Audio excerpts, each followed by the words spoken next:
আজকে আমি এই চেলামলা মাছগুলো নিয়ে আসছি গরম চা দিয়ে ঝোল করে খাবো একদম টকটক করে। তো আম্মু মাছগুলোকে একদম কেটে ধুয়ে টুয়ে দিছে, দেওয়ার পর হচ্ছে আমি মাছগুলো একটু ভেজে নিব। আমার কাছে কাঁচা মাছ দিলে একটু গন্ধ গন্ধ লাগে, আমি তরকারি খেতে পারি না, তাই একটু ভেজে নেই সব মাছই।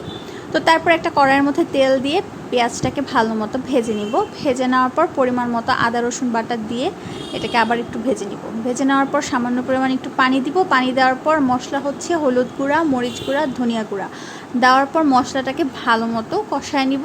কষানোর পর হচ্ছে আমি এখানে দুইটা করম চা দিছি, কারণ করম চাগুলো অনেক টক। তো এখানে আমি 2টা করম চা দিলাম। আর দিয়ে দিব হচ্ছে এখন ভাজা মাছগুলো আর সামান্য পরিমাণে একটু লবণ দিয়ে এখন মশলাটার সাথে মাছটাকে ভালো মতো আবার একটু কষায় নিব।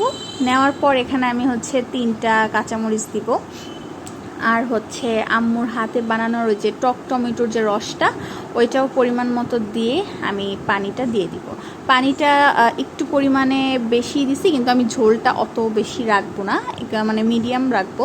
তারপর হচ্ছে যখন তরকারিটা হয়ে যাবে, তারপর হচ্ছে আমি একটু জিরা গুঁড়া দিয়ে তরকারিটা নামায় ফেলবো। বাস, এখন এটা আমি লেবু দিয়ে বোম্বাই মরিচ দিয়ে খাবো। আমার এটা খুবই ভালো লাগে খেতে, এই টকটক ঝোলটা।